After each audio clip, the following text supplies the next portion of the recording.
Hello everyone, welcome to my channel Life of Priya. Today I'm going to tell you about what questions I have been asked in my all interviews, whether it was from University of Sheffield or it was from Queen's University or like University of Ottawa or Cambridge University. And before starting, if you are new to this channel, please subscribe, please like the previous video, see the previous video, comment below and let me know your positive and negative feedback. So let's start. So first of all, these interviews are like just to check whether you have any previous knowledge of this area or not. Suppose I wanted to do my PhD in neurosciences, so whether I have sufficient idea about the neurosciences or whatever I have to do in their lab and whatever project I'm applying for, so I have basically idea of that project or not. I'll tell the general question whatever I have been asked. So first of all, they never expect that you answer each and every question. There's a way of answering each and every question. Either if you don't know how to answer that question, or if you don't know about that, or you are not sure about that, you can always say that I'm not sure but I can try, because science is something is always you need to say maybe or can be, could be. So you cannot say like, okay, I know this and this is it, unless you are 110% sure about it. So let's start with the first question. First question in interviews are always the general introduction. So they will tell you that, okay Priya, let us know about yourself. So you are going to introduce yourself in 2 or 3 lines. And so introduction doesn't mean that you are only going to say that, okay, my name is Priya Suman. Actually, in introduction, you need to tell your brief background, whatever you have studied, a bit of interest, whatever you are interested in, your name, obviously, your background details of your education. That's it. So this is all about the first question. Let's move to the second question. Second question, basically they ask about the background, like why our lab. The first question, after introduction, the first thing they wanted to know that why you are choosing the particular lab or particular scientist as your professor, or why you are choosing the particular project for your PhD. They just wanted to know that whether you have idea of that particular project or not. So I would suggest whenever you apply for the project or any lab, whether there is advertised project or not, if you are directly applying to the supervisor telling your interest, so before that read their research paper, whatever work they are doing. Don't just apply, read as much as you can, read all the papers, read the basic technologies that they are performing in their lab, because they are going to ask you why you have chosen that particular lab. They are not expecting that you know all the technology that they are performing in your lab, but at least they expect that you have that knowledge, that whatever is going inside the lab, you have that knowledge. So third question they always ask, I'm thinking, it's been so long. And they ask about that how you are going to, like, basically they wanted to know that whether you are going to work, whether you are that feasible to work in a team or not, or you have a team working capability or not. So they are going to ask you a question related to that. Basically they just wanted to see that whether you are capable of working with team or not, because so important, research is never going to be a lone work.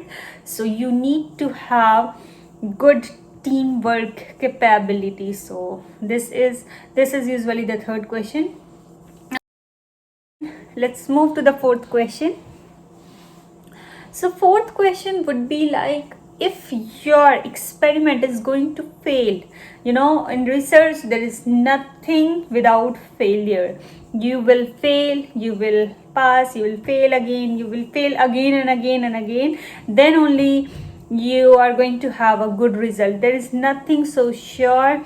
Result is not going to be perfect every time. So they basically wants to know your patience level, whether you are going to tackle that failure or not, how you are going to tackle that failure. So basically they'll be asking you that, what if your results are not good and you are getting not suitable result again and again, what will be your steps? So in that case you need to answer that you will be mitigating the failure of result by avoiding whatever mistakes you are doing in your experiment or troubleshooting. So this is the main question they wanted to know. And last but not least, they will be asking about your past research. Suppose I have my master's thesis on ETF3, like my project was basically focused on to analyze the expression of ATF3 in the patient of hippocampal sclerosis, which is a prevalent epilepsy. So they asked me a lot of question about it, like what is ATF3, the basic questions, from your project. So what techniques you have learned. Suppose I have learned IHC, that is immunohistochemistry, Western blotting. So they ask basic questions about your techniques, what you have learned in masters, so that they can be aware about it, like whether you know the basic things or not. Like for Western blotting, they can ask that what is the principle behind Western blotting, and if you are doing Western blotting, why you performed IHC, what is the difference between two techniques, and what microscopy you have used for IHC, and how that microscope is working, the working principle of that microscopy, and what are the different dyes you have used for your neurons and everything. So these things are basically from your masters. So if you have done your master's thesis so well, just read it once, like the way you have read for your defense, so that if you will be, and the main thing is they are not going to ask you tough questions. They'll be picking up the small, they could ask what is gene, these kind of question you can expect. And yeah, that's all, I guess. These are the questions they ask.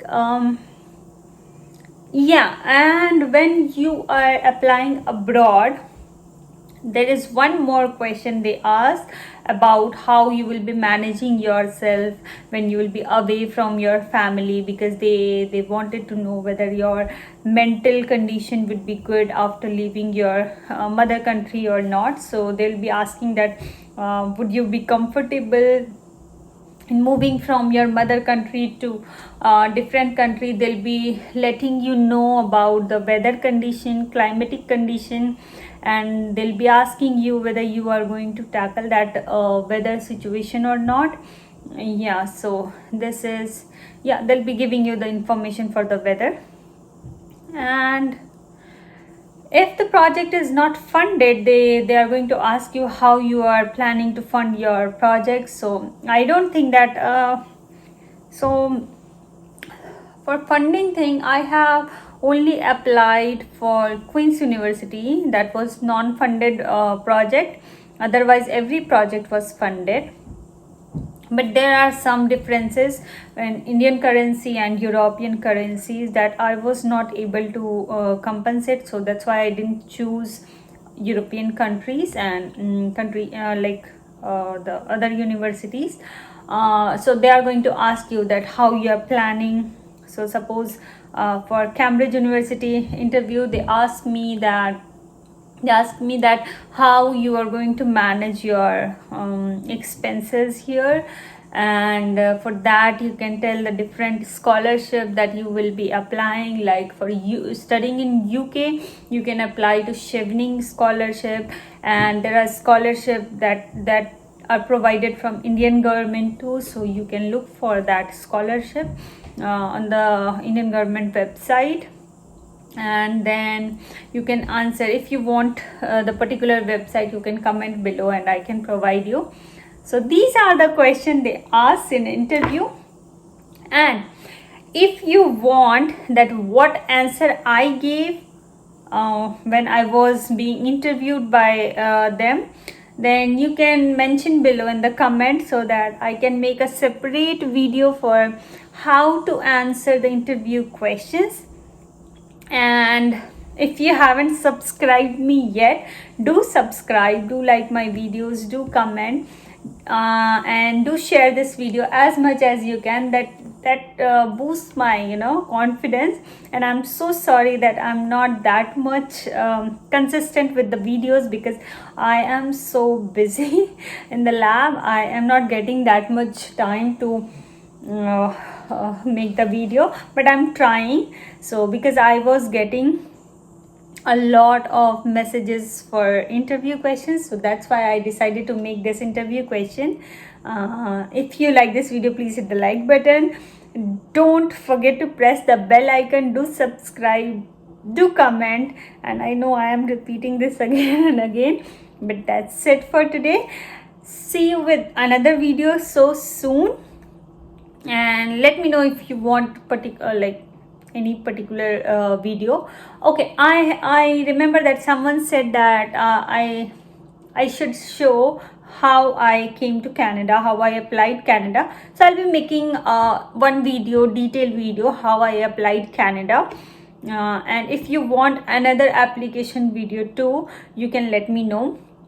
Or you can let me know if you want to know that how I applied to different supervisors. What should you write in the email so that you can apply for PhD, and how to make your resume, and blah blah blah. So you can ask me to make those videos in the comment box. So I'm hoping for the comments, and bye bye, see you.